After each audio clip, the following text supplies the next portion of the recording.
وَلَكُمْ فِيهَا جَمَالٌ حِينَ تُرِيحُونَ وَحِينَ تَسْرَحُونَ۔ وَلَكُمْ اور تمہارے لیے، فِيهَا ان میں، جمال خوبصورتی، شان، حین جس وقت، تریحون شام کو چرا کر لاتے ہو، وحین اور جس وقت، تسرحون تم صبح کو چرانے لے جاتے ہو۔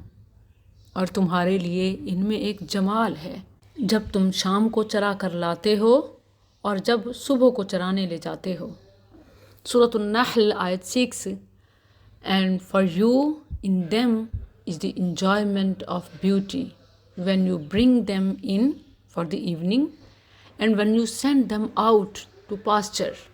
اللہ سبحانہ و تعالیٰ نے توحید کے اس بات اور شرک کی نفی کے لیے انسان کو اپنی پہچان کرانے کے لیے تخلیق سماوات والارض، تخلیق انسان کے بعد تخلیق انعام، نعمت انعام کا ذکر کیا کہ اس میں تمہارے لیے کتنے فوائد ہیں، منافع ہیں، تم اس سے فائدے حاصل کرتے ہو، حرارت حاصل کرتے ہو، تم کھاتے بھی تو ہو۔ اور اب اس آیت میں کچھ اور رونقیں اور فائدوں کا ذکر کیا۔ خوبصورتی اس لیے بھی کہ یہ انسان کی شان شوکت ہے اور مال کا اظہار ہے، خاص طور پر دیہاتیوں کے لیے کہ جہاں کوئی بینک اور اکاؤنٹس سین نہیں، تو یہ صرف فوڈ فیکٹریز ہی نہیں بلکہ چلتے پھرتے ATM ہیں۔ اللہ نے فرمایا وَلَكُمْ فِيهَا جمال، کہ رونق ہے، خوبصورتی ہے، شان و شوکت کا اظہار ہے۔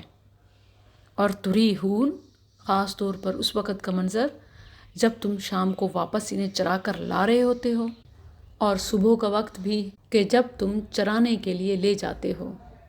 لیکن یہاں دیکھیں کہ صبح اور شام یوں ترتیب نہیں ہے بلکہ شام اور صبح۔ شام کا ذکر پہلے اس لیے کیا کیونکہ شام کو گھر لانے کا منظر زیادہ خوبصورت ہوتا ہے، جانوروں کے پیٹ بھرے ہوتے ہیں، وہ تر و تازہ اپنے مالک کی خوشی کا باعث ہوتے ہیں، اسی لیے اسے پہلے ذکر فرمایا۔ وَلَكُمْ فِيهَا جَمَال حِينَ تُرِيحُونَ وَحِينَ تَسْرَحُونَ، سورج غروب اور سورج طلوع کا منظر، اور پھر اپنے مال مویشی کی بخیریت واپسی۔ اسی طرح صبح ہی صبح خالی پیٹ جانوروں کا کھیتوں کی طرف، چراگاہ کی طرف تیزی سے بھاگنا، اور واپسی پر بھرے پیٹوں کے ساتھ اطمینان سے دامہ خرامہ آنا، یہ سب خوبصورتی ہے، جمال ہے۔ اور مال بھی، ہمارے ہاں بھی جانوروں کو مال مویشی کہا جاتا ہے، تو مال بھی اٹ سیلف خوبصورتی ہے، اگرچہ یہ خوبصورتی آزمائش ہے، اور اسی کی طرف توجہ دلائی۔ وَلَكُمْ فِيهَا جَمَال حِينَ تُرِيحُونَ وَحِينَ تَسْرَحُونَ، دولت میں ویسے ہی جمال ہوتا ہے لیکن جب اس کا اظہار ہو رہا ہو تو جمال اور بڑھ جاتا ہے، جس پر رب کا شکر اور